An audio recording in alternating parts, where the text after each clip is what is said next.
డబ్బు, అనారోగ్యం, ఉద్యోగం, వ్యాపారం, అప్పులతో బాధపడుతున్నారా? మీకోసమే లాంచ్ యువర్ ఫ్యూచర్ ప్రోగ్రామ్. నమస్తే రమగారు. నమస్తే జయ. రమగారు, వినాయక చవితిని అంగరంగ వైభవంగా ఎవరికి తోచినా ఎవరి శక్తి మేరకు వాళ్ళని జరుపుకున్నాం, అయిపోయింది. ఇక నిమజ్జనం గురించి ఆలోచించాలి ఇప్పుడు. ఎప్పుడు చేయాలి, ఏ రోజు చేయాలి, దీనికన్నా ముహూర్తం పెట్టుకోవాలా, చేసే ముందు ఏమైనా నియమాలు పాటించాలా, ఇలాంటివి కొన్ని సందేహాలు ఉంటాయి కదా. వాటిని ఒక్కసారి నివృత్తి చేసుకుందామండి. ఏ రోజు చేసుకుంటే మంచిది అంటారు నిమజ్జనం? రెండో రోజు నుంచి మొదలు. నిన్న వినాయక చవితి అయిందా, ఇవాళ నుంచి స్టార్ట్ నిమజ్జనం. అంటే ఇప్పుడు ఇంతే విగ్రహం, ఇది మట్టి విగ్రహం. మీ ఇంట్లో ఓ పువ్వుల కుండీలో పెట్టి ఓ 4 చెంబులు నీళ్లు పోసి చేసేయచ్చు. ఓ బకెట్లో వినాయకుడిని ముంచేసి వదిలిపెడితే 2 రోజులకి, 3 రోజులు, 4-5 రోజులకి మొత్తం కరిగిపోతుంది. దాన్ని ఎత్తి మీ మొక్కల్లో పోసేసుకోండి. అడుగున మట్టి శుద్ధలా ఉంటుంది. ఆ శుద్ధని మిగిలిన అన్ని మొక్కల్లో కాస్త కాస్త కాస్త కాస్త వేసేయండి. మీ వినాయకుడు మీ మొక్కల్లోనే పదిలంగా చక్కగా ఉంటాడు. ఒకటి, రంగులు వేసిన ఇవి విగ్రహాలు, అవి ఆ నీళ్ళని మనం మొక్కల్లో పోయలేకపోతాము. అసలు దానికి కూడా పనికిరావు, అవి దానికి పనికిరావు. ప్రాకృతికమైన రంగులు ఏమంటారు, సహజ రంగులు ఏమైనా ఉండుంటే కనుక, న్యాచురల్ కలర్స్ అయితే కనుక దాన్ని కూడా మనం అలాంటి రంగుల్ని కూడా మనం ఇలా చేయొచ్చు. ఇప్పుడు 2వ రోజు, 3వ రోజు, 4 చెయ్యరు, మళ్ళీ 5వ రోజు, తర్వాత 7 లేదా 9వ రోజు. 2వ రోజు చేస్తామా రమ్మగారు? చేస్తాం. నిన్న కదిపేస్తే ఇవాళ చేసుకోవచ్చు. నిన్న కదిపితే ఇవాళ చేసుకోవచ్చు. మీరు 3 రాత్రులు ఉంచదలుచుకున్నారు, 3 రాత్రులు ఉంచదలుచుకుంటే 4వ రోజు పొద్దున కదపచ్చు. ఓకే. 3 రాత్రులు అంటే నిన్న వినాయక చవితి నాడు, పంచమి నాడు, షష్ఠి నాడు 3 రాత్రులు దీపాలు పెట్టారు, పూజ చేశారు, రాత్రి ఉంచదలుచుకోండి. 4వ రోజు పొద్దునే మంత్రం చెప్పుకుని కదుపుకోవచ్చు. కదిపేసి 4వ నాడు మీరు పంపించవచ్చు. 4వ రోజు కదిపి ఉంచుకుని 5వ రోజు కూడా పంపించవచ్చు. ఇవేంటంటే ప్రాంతీయపరమైన పద్ధతులు. తర్వాత మంగళవారం, శుక్రవారము పంపకూడదు, ఇది ఒక నియమం ఉంటుంది. మంగళవారాలు, శుక్రవారాలు అంటే ఇప్పుడు ఒకవేళ 3వ రోజు మంగళవారం వచ్చినా పంపరు. రైట్. ఇప్పుడు మళ్ళీ కొన్ని చోట్ల ఎట్లా ఉంటుంది, మట్టిలో తీసుకుపోయి మొక్కల్లో పెడతారు, ఈ మన పొలంలో పెట్టేస్తారు. పొలంలో నువ్వు ఏ రోజైనా తీసుకెళ్లి పొలంలో కూర్చోబెట్టేసేయచ్చు. ఓ పక్కన అంటే కాలి తొక్కిడి రాని చోట గనక మనం స్థాపిస్తే, స్వరూపంగా ఉన్నప్పుడు మట్టిలో కలిసిపోయాక కాలి తొక్కిడి వచ్చినా పర్వాలేదు. స్వరూపంగా నీకు ప్రతిమ విశేషంగా ఉన్నప్పుడు గట్టుకు కరిపించే వాళ్ళని మేము చేసే పని చెప్తున్నాగా నేను. ఇప్పుడు గట్టు మీద నుంచి దిగాలి, కింద నుంచి దిగేటప్పుడు కూడా గట్టిన ఆనుకుని మన కాలు పడదు.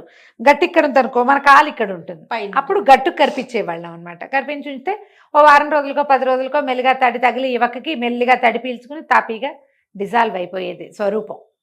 ఇదే విధానం. మీరు ఈ వినాయక నిమజ్జనాలకి వెళ్ళేటప్పుడు చిన్నపిల్లల్ని తీసుకెళ్ళకండి.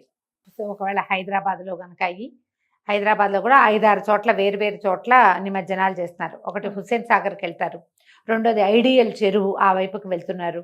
మీరు వెళ్ళే ప్రాంతాన్ని బట్టి ఎక్కువ మంది జనం ఉంటే తల్లిదండ్రులు లేకుండా చిన్నపిల్లల్ని పంపద్దు. చుట్టుపక్కల ఫ్యామిలీస్తో కలిపి పంపితే ఆ ఉన్న హడావిడిలో వాళ్ళు మీ పిల్లల్ని టేక్ కేర్ చేయగలరా చేయలేరా అనేది తెలియలేకపోతాం. బాగా పెద్ద పిల్లలు అయితే పర్వాలేదు, కాకపోతే చూసుకోండి ఎలాంటి ప్లేస్కి వెళ్తున్నారు, ఎవరితో వెళ్తున్నారు, కొంచెం జాగ్రత్త పడండి. ఇలాంటప్పుడు తొక్కిసలాటలు జరగడానికి, గొడవలు జరగడానికి ఎక్కువ అవకాశం ఉంది. మీ ఫ్యామిలీ గుంపే వెళ్తున్నాము అంటే మీ పిల్లల్ని మీతో తీసుకెళ్ళచ్చు. సాధ్యమైనంత కేర్ఫుల్గా వెళ్ళండి.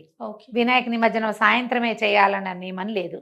పొద్దున్నే ఎవరు ఉండరు, జనాలంతా లేవరు కాబట్టి తెల్లవారే తీసుకెళ్ళి నీటిలో ప్రవేశం చేయించినా తప్పులేదు. పొద్దున్నే వెళ్ళచ్చు, తప్పు ఏమీ లేదు. మీరు మీ ఇంట్లో కదపటమే నియమం. మన ఇంట్లో ఎప్పుడు కదిపామో అదే నియమం, కానీ నువ్వు ఏ టైంకి తీసుకెళ్ళావు అనేది నియమం కాదు. నీళ్ళలో పెట్టడానికి ఏమీ ఇబ్బంది లేదు. ఆలోచించి చేయండి. దీంట్లో గేటెడ్ కమ్యూనిటీస్లో బయలుదేరి తీసేటప్పుడు పెద్ద పిల్లలు, చిన్నపిల్లలు 3 జట్లుగానో 2 జట్లుగానో వెళ్తారు. పిల్లల్ని, ఆడపిల్లల్ని జాగ్రత్త, గబుక్కున గుంపుల్లోకి వాటిలలోకి పంపించద్దు. అండ్ ఎక్కడికైనా పంపించేటప్పుడు మంచినీళ్ళు ఇచ్చి పంపించండి, బాటిల్ లేకుండా పంపద్దు. బయట ఎక్కడైనా నీళ్లు తాగితే వర్షాకాలం ఇప్పుడు చాలా సమస్యలు వచ్చే అవకాశం ఉంది. ఎక్కడా బయట నీళ్లు తాగకూడదు. ప్రసాదాలు కూడా అందరు ప్రసాదాలు పంచిపెడుతూనే ఉంటారు. నిరుడు చెప్పచ్చో చెప్పకూడదు, వినాయక చవితి ప్రసాదాలు తిని డిసెంట్రీ పట్టుకున్న వాళ్ళని చాలా మందిని చూసాం.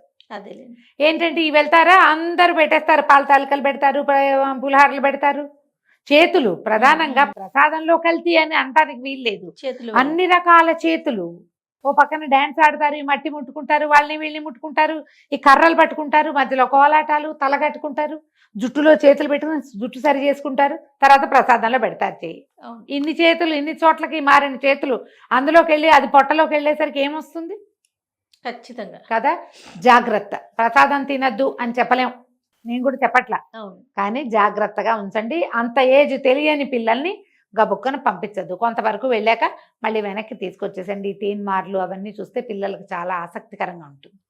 మనమే తీసుకెళ్ళి దిగబెట్టాలి అని అనుకుంటే కనుక ముందే చెప్పాను, ఎర్లీ మార్నింగ్ వెళ్ళటము బెస్ట్ టైమింగ్. పొద్దున్నే లేవటం, వినాయకుడిని మీ దగ్గర ఏ వాహనం ఉంటే ఆ వాహనం మోసుకెళ్ళిపోవటం, చక్కగా దింపేసి ఒక దండం పెట్టుకుని మళ్ళీ వచ్చే సంవత్సరం చేసుకుంటాం నీ పూజని చెప్పుకుంటే సరిపోతుంది. ఇంట్లో కదిపే ముందు కూడా దీపం వెలిగించాలి కదా రమ్మగారు? దీపం వెలిగించాలి. ఇంట్లో మంత్రం చదువు కదిపేటప్పుడు మనము మామూలు దీపారాధన చేసుకుని అగరబత్తులు చూపించి పంచోపచారాలు చేయటం, 2 పువ్వులు పెట్టడం, తర్వాత ఏదైనా నివేదన మనం ఏం చెయ్యొచ్చు వినాయకుడిని కదిపేటప్పుడు పెసరపప్పు, ఏమంటారు వడపప్పు, ఒక కొబ్బరికాయ కొట్టడం, తర్వాత కొంచెం పానకం నివేదన చేయటం. అన్నప్రసాదమే చేయకరా, పులిహోర లాంటివి చేస్తే మంచిదే, లేకపోతే ఇలా కూడా చేయొచ్చు. చేసేసి తాంబూలం పెట్టి హారతి ఇచ్చేసేయాలి. హారతి ఇచ్చాక మనం ఆ దేవుణ్ణి పట్టుకుని ఒక మంచి శ్లోకం ఉంటుంది, ఈ వినాయక చవితి పుస్తకాలలో చివర కనపడుతుంది, యజ్ఞేన యజ్ఞమైదంత జైవాహ. స్పీడ్గా చదివి ఇలా చెప్పాలంటే నేను చెప్పలేకపోతున్నాను. శ్లోకం చదివేటప్పుడు ఎలా చదువుతామో అలా చదువుతాను, మీరు విని నేర్చుకోవచ్చు ఈజీగానే. యజ్ఞేన యజ్ఞమైజంత దేవా స్థాని ధర్మాణి ప్రథమాన్యాసన్ తేహనాకం మహిమానః సజంతే యత్ర పూర్వే సాధ్యా సంతి దేవా. వినాయకం లేదా గణపతిం యథాస్థానం ప్రవేశయామి శోభనాయ పునరాగమనాయ చ. గణపతిని యథాస్థానం ప్రవేశయామి అంటే ఎక్కడి నుంచి తీసుకొచ్చామో అక్కడికి పంపిస్తున్నాము. శోభనానికి అంటే మనకి శుభం జరగటానికి, పునరాగమనాయ చ మళ్ళీ నువ్వు మా ఇంటికి రావడానికి. ఈ మంత్రం చెప్పి ఈ పీటని కదపండి. వినాయకుడికి మీరు ఏదైనా కలశం పెట్టుకుంటే కలశాన్ని తీసి పక్కకు పెట్టుకోండి. పత్రి అంతటిని ప్యాక్ చేసి ఒక పక్కకు పెట్టండి. వినాయకుడిని మటకే నీళ్లలో ప్రవేశపెట్టండి. పత్రిని తొక్కని చోట వేసుకోండి. ఈజీ మెథడ్ ఏంటంటే ఒక పెద్ద గమేళాలోనో పాత బకెట్లోనో పడేసి దాని మీద 2 చారల మట్టి పోసారంటే 6 నెలలకు అది మట్టి అయిపోతుంది. అంతే. నేను ప్రతి సంవత్సరం నేను ఈ పనే చేస్తాను జయ. మా దగ్గర ఒక కొత్త కుండీ తయారవుతుంది మట్టితోటి. బాగా అదంతా తడిసి నానిపోయిన తర్వాత కింద తీసుకెళ్ళి మా మొక్కలు ఉన్నాయి బాల్గా వీటిలో కింద అపార్ట్మెంట్లో కింద అందులో పోసేస్తాం. 6 నెలలకి అది మామూలుగా అయిపోతుంది. తడవకుండా ఉంచితే చాలు. కొంచెం పుల్ల మజ్జిగ పోస్తే చకచక ఆ మట్టిలో ఉన్న ఆకులన్నీ కుళ్ళిపోతాయి. ఇప్పుడు పౌడర్లు కూడా దొరుకుతున్నాయి కదా, వీటిని అంటే చెట్ల ఆకులు కంపోస్ట్ చేయడానికి కంపోస్టింగ్కి పౌడర్లు దొరుకుతున్నాయి. ఏదో పౌడర్ అయితే మూత పెట్టి పక్కన పెడితే దాని అంతా అవుతుంది. వినాయకుడిని మాత్రమే తీసుకెళ్ళి నీటిలో ప్రవేశం చేయించండి. పత్రి అంతా నీటిలో వేయబోకండి, ఎందుకంటే అదివేం ప్రవాహ జలాలు కాదు, ఏ మొక్కలకి వెళ్ళవు, అది ఏ చెట్లకి అందేది కాదు. వినాయకుడిని మాత్రం పెట్టండి. మనం బుజ్జి వినాయకుడు అయితే పిల్లలకు కూడా సరదాగా ఉంటుంది. ఒక బకెట్లో చక్కగా ఇది చేసి ఒక 3-4 రోజులు కరిగిపోయాక పిల్లలతోటే పోయించండి, వాళ్ళకి సంతోషంగా ఉంటుంది. తర్వాత పసుపు గణపతిని చేసుకుంటాం కదా రమ్మగారు, దాన్ని ఎలా వినిమయం చేయమంటారు? ఈ 2-3 పద్ధతులు చెప్తారు జయ. నా మటుకు నేనైతే మొక్కల్లోనే పెడతాను. అది ఒంటికి రాసుకోవచ్చని కొంత పసుపుని తీసి చెప్తారు. నేనేం చేస్తానో చెప్తా. దీని మీద చాలా పాఠభేదాలు ఉన్నాయి. మీ ఇళ్లల్లో ప్రాంతాల్లో అది పాటించండి. గణపతి 3వ రోజుకి 5వ రోజుకి వాసన వచ్చేస్తుందమ్మా పసుపు కదా. ఒక్క చిటికెట్ తీసి నేను సూత్రాలకు రాసుకుంటాను జయ. స్నానానికి వాడితే మనం ఒంటి మీద వేసుకున్నప్పుడు బాత్రూంలో నీళ్లు పోసేసుకుంటే డ్రైన్లోకి వెళ్ళిపోతుంది, అదొక తప్పు.